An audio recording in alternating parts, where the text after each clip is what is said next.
Hello! I'm super excited to start this course with you, but as always, before we do, we need to see where we're starting and where we're ending up so we have a clear path to succeeding. So let's see what this course will look like for you. We're first going to start off with creating our hacking lab. Now don't worry, whether you're on Windows, Mac, or Linux, you're going to be able to follow, because what we'll do is use something called a virtual machine to install Kali Linux, which is often used with ethical hacking, onto our machine so that we can simulate and create our hacking environment. Don't worry, all the tools we're going to use is free, and you're going to be able to set up your computer in a way to follow the rest of the course. And you're also going to have a professional setup. We're also going to cover some basics on hacking, some fundamentals and principles that's going to set us up for success later on in the course. Then we have an optional part.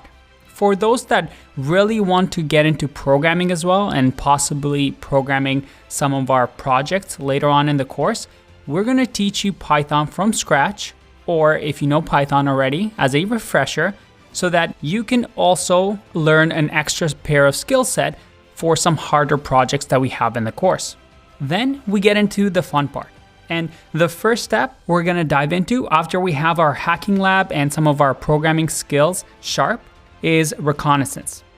Here is where we learn what we call footprinting, or in other words, information gathering.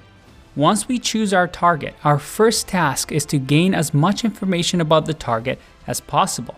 We're going to talk about IP addresses, about the Whois tool, the WhatWeb stealth scan, finding usernames, building an email scraper tool, and other tools available to us to gather as much information as possible. From there, we go into scanning, and this is where things get real. In this section, we gather information on some of the technical information that we can acquire from a target. For example, if they have open ports, if they have a firewall, what software they're running on these ports, and if they have any outdated operating systems. And don't worry, if you don't know what any of this means, we take you from scratch and you're going to learn it all. Here is where we learn about TCP, UDP, using the powerful Nmap tool, different types of scans that we can do, how to work with firewalls, using decoys and packet fragmentation. And we're also going to build a port scanner project in this section. From there, we go into vulnerability analysis. In this section, we use the information that we gathered from the previous sections, and with this information, we try to determine whether there is a known vulnerability that we can take advantage of. We're going to use different sorts of tools to learn about our target system and where their weaknesses are. We're actually going to work on a Windows 7 machine that has a vulnerability and show how we can break into it and how we can use that to our advantage. Then, well, this is the exciting part. This is the big part of the course. This is where we attack and gain access to the target machines. And throughout this session, we'll be covering many different vulnerabilities and different targets. We perform different sorts of attacks on virtual machines and cover a very important tool of an ethical hacker, that is the Metasploit framework. The goal of exploitation is to get on a target machine. So this means we must drop a payload on that target machine so we can use it to navigate through their systems, look through their files, execute anything we want, even delete anything we want without the target knowing anything about it.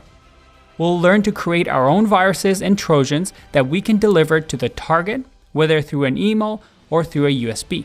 This is a big section, and we're going to dive into the weeds, try out these techniques, and learn how to defend against them. After that, we have what we call the post-exploitation. This, as the name suggests, is what we do after we exploit a target. Since we're on that machine, we can do many things depending on what we want to get out from it.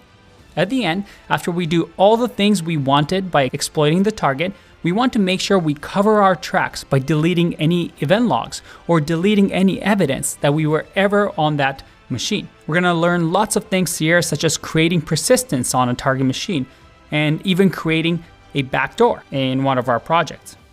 We then get into a very important part that a lot of you might find very, very interesting, and that is website penetration testing. This is a big topic for an ethical hacker, and in this section, we're mainly targeting websites and their bugs and vulnerabilities. These vulnerabilities can be anything from misconfigurations, SQL injections, information disclosures, command ejections, cross-site scripting attacks. And we're also going to code our own and create our own project, a login brute force script, and also a directory discovery tool. Again, in this section, you're going to learn how to use these techniques and therefore defend against them on your own website or a client's website. Then we get into something that you have to know as an ethical hacker. It's the man-in-the-middle attack. This is an attack that is used inside a network, and this allows us to sniff any unencrypted data and see it in plain text. So we could use this technique to see passwords for some websites. And we're going to cover some of the main tools that hackers use when doing a man-in-the-middle attack. We then have a bonus section on Wi-Fi and wireless cracking. This is the section where we want to gain access to a network by cracking its wireless password. And we're going to talk about things like AirCrack password cracking and Hashcat password cracking, and show you how you might use this and how attackers might use this on your wireless network. Now, we got lots to cover, but I also want to talk about the best part right here. Our online private community of over 300,000 students. We have people chatting here every day, helping each other out to finish the course, doing challenges together, and talking about the latest and greatest in technology. This is an optional resource for you to use so you can have back and forth conversation with other students and myself so you feel like you're part of a real classroom. But you know what? Enough talk. I know you're getting excited. I am too. So let's get started and let's learn ethical hacking.